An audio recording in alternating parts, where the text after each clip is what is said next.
Dear audiences, welcome to our Gerard Retreat House Real Life Stories Radio. We are honored to give you our sincere greetings in the love of Jesus Christ as well as Mother of Perpetual Help. May the love and peace of the Holy Trinity be with you and with your family.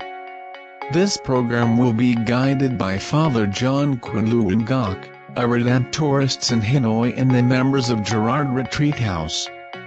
This radio is broadcasted with the purpose of sharing our experiences, discoveries, confirmation about problems relating to mental and spiritual illness, vocational discernment, religious and married life and the ways that God has been leading us.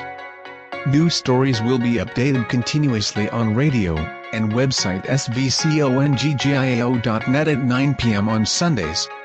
We hope that it can bring you into new perspectives, new hope, new directions and new saving roads about human mysteries, illness, sorrows, and healing. Highlighting that these stories can be really useful for those people who are suffering from similar problems as per other people have already experienced and been healed.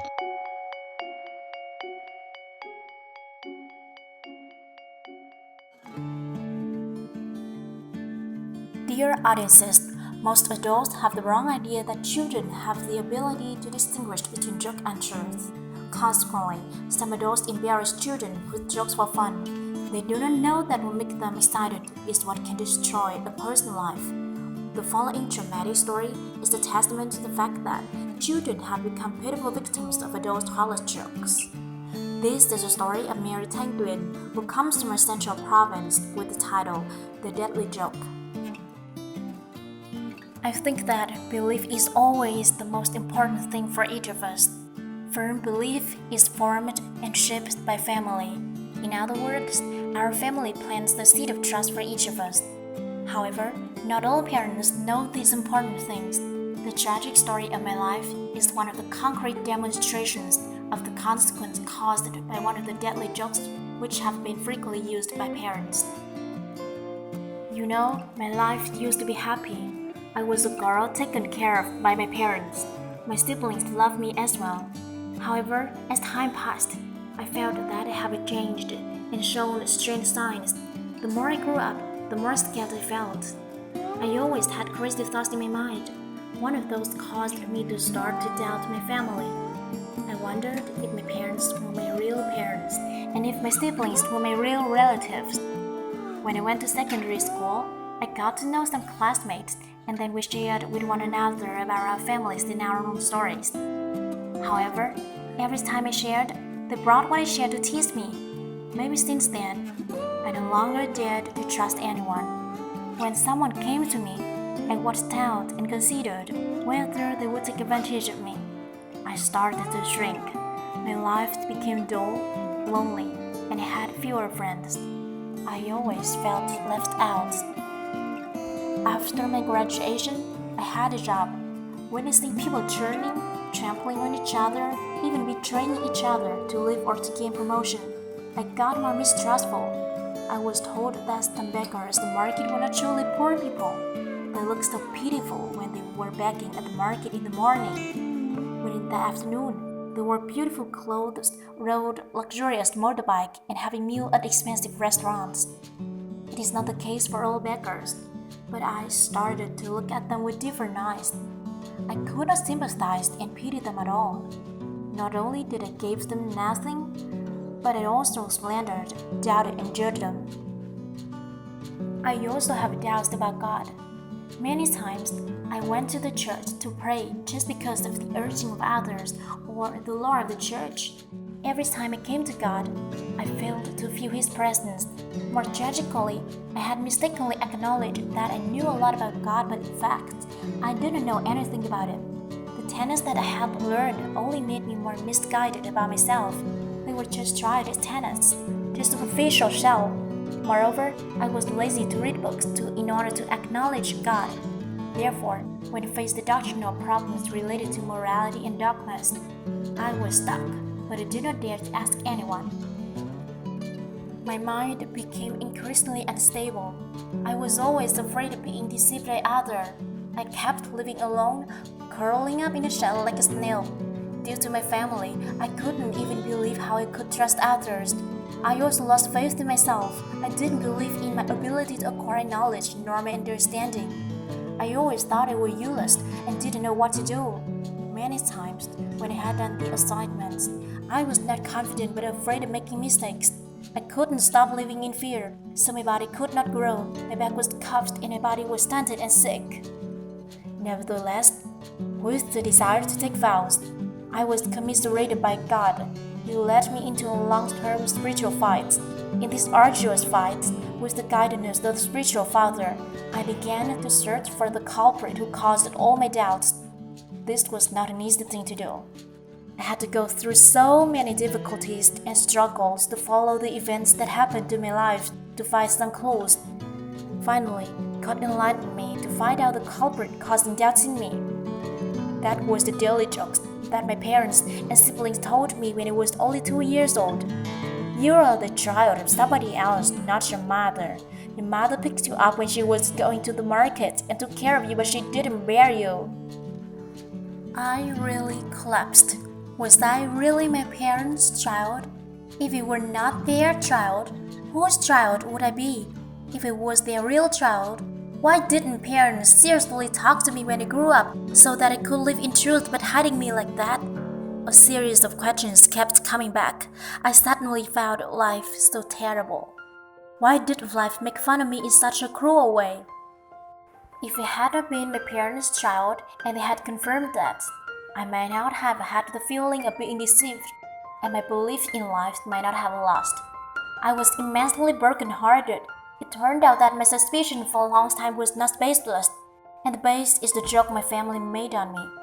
That joke silently created a thick wall separating me from my family. It made me gradually separate myself from the loving and protective arms of my parents and siblings, even though they had no action to deny me. Due to the fact that my belief in the family, the most stable thing in my life, was shaken, I began to doubt everything. I did not dare to believe in anything, but I was always in a state of worry. In addition, what happened to me as well as what I had experiencing made that suspicion even bigger. Actually, living in a vague suspicion and being unaware of what caused that suspicion had driven me into the great pain. However, when the cause was found, it got harder and harder to suffer and accept the truth. My beliefs seemed to be broken. My life almost collapsed. I anguished, struggled, and pitied myself. Getting to know the incidents, the spiritual father told me to write a letter to my dad to clarify the situation. Taking up my courage, I wrote him a letter. I asked my dad if he was not a real child of my parents. I told my dad the suffering I had experienced for nearly 18 years. I told him about the darkness in my life and I had no faith in anyone or anything. I told him about my floating life without a dog. It is painful to live like that, Dad. My body cannot grow normally as my peers. It became stunted, deformed because being too scared, Daddy. How much pain, bitterness, and long suffering I had gone through was expressed to my dad through the letter. After writing, my heart was a little more peaceful. I nervously waited for my dad's response. Actually, I couldn't imagine it. He cried a lot when reading my letter. My dad told me that it was just a joke. He said, "In the past, Dad, Mom, and siblings just wants to tease you for fun. You are truly my daughter." My dad felt what I had suffered. I didn't think that joke made my life so shallow. My dad felt regretful and apologized to me very much. Knowing that it was just a joke of the adults, I felt extremely sorry for myself. Their fun-filled game was the culprit who ruined my life, making me not only physically but also psychologically harmed. The doubt and the loss of the faith weighed on my soul, making my life seem to be harmed. I felt they were cruel. However, receiving the confirmed response of my dad, I felt that my heart gradually got less blame. Besides, I also saw my life starting to have light. The truth was uncovered. I am my parents' child. They are still my true support, not a lie. All is just a joke. I constantly reminded myself that it was just a joke. Everything was still worth my trust. My doubts gradually dissipated. The ray of hope in people's honesty began to shine. I began to regain confidence in myself. The fear in me dissipated as well, and I have taken off a heavy burden that has been in my heart for a long time. My health improved rapidly. My face became rosier. I was able to stand straight up without being shackled by the weight of the memory. My relationship with people and everything in this life turns over a new leaf. My faith in God has been restored and strengthened. I could pray and confess to God unreluctantly. My dad also changed his behavior to our siblings. My family has become happier and more close-knit than ever before. I hope that parents will be aware of their very important role so as not to make such unconscious jokes. I want to share my story to those who have been in a tragic situation like me before. Only by facing the truth of our lives, even the sour truths, can we solve it and liberate ourselves, thus making our lives brighter.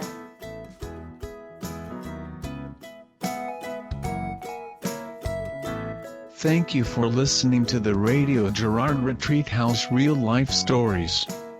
We wish this hearty sharing will be useful for you. And it's possible that someone in the same situation will also have a chance for being healed.